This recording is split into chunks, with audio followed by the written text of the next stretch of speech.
Yes, it's vice versa.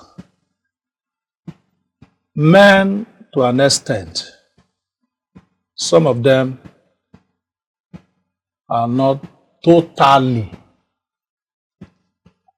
When I use that word totally, because there's a place where I talk in this form, I was challenged. The man came up and said, men are political, I'm polygamous and in nature, and that's what are you talking? What are you trying to defend? What are you trying to defend? So, to be honest with you, when you marry to who you love, you'll be able to stay with her. And I've seen a lot of this being engineered by the kind of friends some men keep. When you have a friend who is a cheat, definitely you will be the greatest in that field. There's a parable that says when a dog keeps friends with a with a goat, definitely that goat when a will goat eat the food that the dog eats when they keep friendship. So sometimes the kind of friends they keep learn them into the character they exhibit. Because when you begin to see that the house is no longer a good place for you to stay, there must be something wrong. And when I sometimes always tell some of the women, be watchful. When you see your man changing, find out the cause. Find out what has engineered it. This is not the usual character. This is not the usual attitude. My husband don't keep late. My husband don't stay outside at this hour. Each time I call, he keep giving excuses. This is not the man I got married to. Find out why the sudden change. And if it's within you, make an adjustment. And if it's something you can address with him, talk it over with him. This is not the way you behave, darling. What is happening? You don't keep late. You don't drink before. You don't do this before. How come suddenly you are behaving like this? Discuss with him and find out why that sudden attitude came in the board. And I believe by that discussion, you can retrieve that man back to the usual kind of man you got married to. So these are what at times you see friendship and some certain things around can push man before you know marriage will be cracking. So every man should be careful the friends they keep around them or who they hang out with. Wow. Thank you very much, sir. Thank you so much. Now, there's a term flying around. Okay. That term is common about young people, especially the Gen Z generation, bestie. Now, in recent time, we have seen even married people having bestie. Not just bestie of same sex, they have having bestie of opposite sex. So they have a friendship stronger than the friendship they have with their husband outside. What do you have to say about that? I've advised couples several times. Sometimes to keep a good home, there are people you shouldn't keep their contact in your phone. That's strong. Yes. That's a strong You one. can't have contact of your ex in your phone and you say you are a good wife. Something will go wrong. You have no business with him for crying out loud. Get rid of the contact. Get rid of the number. Get rid of whatever pictures you have in the gallery concerning your ex. Let them be on your past. Deal with your present home. Now, go on talk about the bestie. I don't know where this word is driving to. Because what is contributing to breakdown of marriage these days is so loud. It's not out of place. I've heard several times, but still, like as you said, many of them, they are born with so stronger than their spouse. So strong. Everything bestie. And the worst of all is the opposite sex of it. And you can't tell me your best friend and you are a wife, your best friend is one brother Kenneth or as a man today. If you have any woman like that whose friend is one brother, my friend, you better go and meet one prophet or prophetess to find out what is going on between them. Because there's no way it can be defined. Properly regulation. It can't be defined. Now, whereby whatever you do, you must carry him along, he must be there, he must be there. I didn't say we shouldn't keep friends. Let brotherly love continue. But to an extent when it has to do with couples, there are limits. The man should be able to decide who you keep as friends. If that man is the head of the home, as the Bible inscribed. Should be able to define who my wife. You can't tell me this is your friend, and if I'm okay, the man is okay with it, fine. But you can't keep someone which your husband is not aware of. And even if this is a female friend, I've seen female friend who became the major fact or contributor to the damage of that marriage. Imagine a married man or a married woman, please, having a cheat as a friend. And you know this your friend is a cheat. A married woman having someone who have left her marriage, who have divorced the husband and is your friend. That is where that parable comes from. When a goat and a dog become friends. You keep friends to such kind of woman. One day, he will tell you that, what are you doing in that house? I've discovered that I was there before, but I have found peace. What do you do in the marriage? You have kids, you have everything. My friend, step out and enjoy your life. I'm telling you, one day you will feel like leaving your husband. Your husband will look very irritating because everything he talked about, everything people discuss is outside relationship or outside marriage. So that is why I always say, be careful and mind the people you keep as friends. If you want to have this business we call marriage. Unless you don't have business with marriage. If you have business with marriage, be careful people you keep as friends. If you want your marriage to last, be very, very careful. All right. Thank you very much, sir. Thank you so much for that much. beautiful insight on friendship within the marriage and all of that. Now, let's move into conflict resolution in marriage. You know, no matter how beautiful the love story is, no matter how the harmony in the home, there will always be conflicts. Of course. In the house. Now, let's look at what are the major causes of conflicts in the home. What influences it? What are some of the factors that influences it? And what are some of those major causes? Okay, thank you so much. It varies. Every home have their own way of building their home.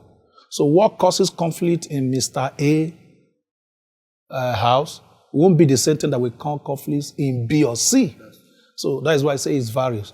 Now, let me just give this story to bring a summary of this, because some persons are good in copying, imitating.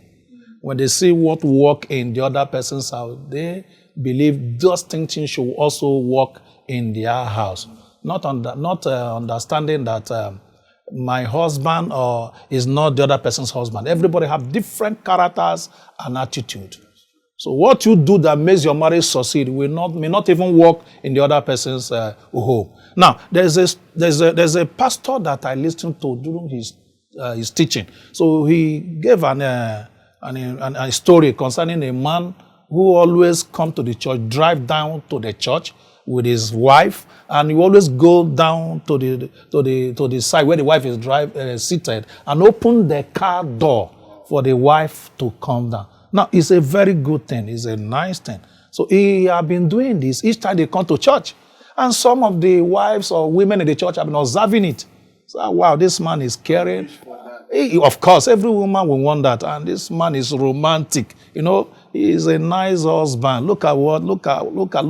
So, majority of the women pick it as a story. And the thing have been, people have been discussing about it. And one of them was so courageous to talk to the pastor. I think you should organize a topic and teach about how women should be treated. Look at this man. I say, wow. And they were discussing that thing. The man stepped in and they said, please come, Elder. The people are talking about you. What is the issue? What is happening? What is going on? He said, I don't know. What is the problem? Have I committed any offense? And they tried to bring out the matter. And the man laughed. He laughed. It's okay. That is just the issue? I thought I did anything wrong. They said, no, you are romantic. You are a good husband. You are a kind of husband people will want to stay around with. Your woman is enjoying. Your wife is enjoying. He said, it's not. It's just that. Just opening the car door. It's okay. It's not a bad thing. It's not a problem. Let me tell you the truth. The truth is that my car door have a problem. And I have not raised money to fix the door. So, and nobody can open it from the inside unless from the outside. So, I have to come out from the vehicle and open it from the outside so my wife can come out. That is what I'm doing. They were like, you mean that is just so? So they were shocked. So you see, so other couples are having issue with their husband. You don't open car for me. Look at what the other one is doing. He's not a man like you. But they didn't know what reacted that. What was causing conflict was nothing in the household. You can imagine that. So you see, so it's so many things could react to conflict in marriage. Sometimes it could be food. I had a story in Facebook. A pastor is very common. I forgot the name of this pastor. How washing of hand basin broke a home. The wife served him food, and he requested, give me water to wash my hand. And the woman was like, I'm busy, please, you can go and get water and wash your hand. And he said the same thing, give me water. For peace story, the man went to the kitchen and got water, washed his hand, and ate food. After eating, they left for work. Returning back, he demanded that the wife should apologize, which is not wrong at all. That you did, I was not happy about it. You serve me food. You should also give me water to wash hands. Is it because I've been doing it all this while? And the woman apologize for what? I've served you food. What? I'm not apologizing for anything. The following morning, the man requested, you should apologize. You were wrong. That is what I expect every wife to do. If your husband can point out an error, you don't need to wait for him to demand an apology. As a good wife, I am sorry, honey. That word sorry kills a lot of issue and bringing peace to the home. But the woman insists that he's not going to apologize. And the man told him, it's like this house will not contain two of us. He thought it was a joke. They went forward. Before they knew, the man came and changed the door keys. So when the wife returned back, he tried to open the door. No door couldn't answer to her. And waited for the man to come. I said, I've been trying to open the door. So we are not needed here again. Since you feel you cannot apologize, and I demanded for it, we can't. And that was how they divorced. So you see what causes. So different things could react. So with different men and different character. So that is how it is. When you notice, if your spouse could pick up something comes as an offense, please, whether man, whether the wife or the husband, do well to say, I am sorry. Please do well. I'm speaking to all the couples. Wow. Do well to say I'm sorry. Do well to say I'm sorry. I'm sorry. From both sides. From both sides. Most especially the wives. You know, I've met so many persons who said, my wife can never tell you I'm sorry. So I can never tell you I'm sorry. I say, that is not in the Bible. That is not what we are saying. If marriage must last, that word shouldn't be a difficult thing to say. So that could resolve some issues in our home and bring a lasting peace. Wow. Wow. Thank you very much, sir. Thank you so much. You're welcome. Do well to say sorry. It's key. It's key it's key in marriage. Indeed. Do well to say sorry. If you take anything from this episode, that should be one of the things you should take on. Now let's talk about external influences in marriage. Do you think that causes conflicts also? External influences, probably like parents, extended families, can that cause influence, a conflict in a home? In that regards, we're going to the very large scope of this relationship. Because we talk about a home, you talk about father, you talk about mother, you talk about children. These are people that make a home. It's not about the building, not about the structure. It's about the people that lives Yeah, so that implies father, mother, And and children. children. So the conflict within. Yes, of course, it happens. You see some home where mother trying to have the children to her side. And the man will be suffering, dying silently. I've seen many homes like that, where you see all the children, it's like they all belong to the wife, they all belong to the mother. Now, when I always tell people, if you are not submissive to your husband, your children are taking note of it. Does not matter what you do. True. One day, those children will be arrogant to you. That thing you are doing to their father, they knew that those things are wrong. But for the fact that they are with you, they are in the house, they just want to play side with you. But they knew that what mommy is doing to their daddy is wrong. And they'll be extremely arrogant to you. You can't control them. What you don't labor for, you can't eat. That is just all. So that is what I always tell women. Don't, if you are in a relationship, just try to do well to make sure you build your home in the manner in which you won't regret. Try to live peacefully with your husband, with your children, both the male and the female. Live peacefully with them. Let them be an order that everyone should follow. Maintain that principle. You will be in charge of that house. Don't try to take side.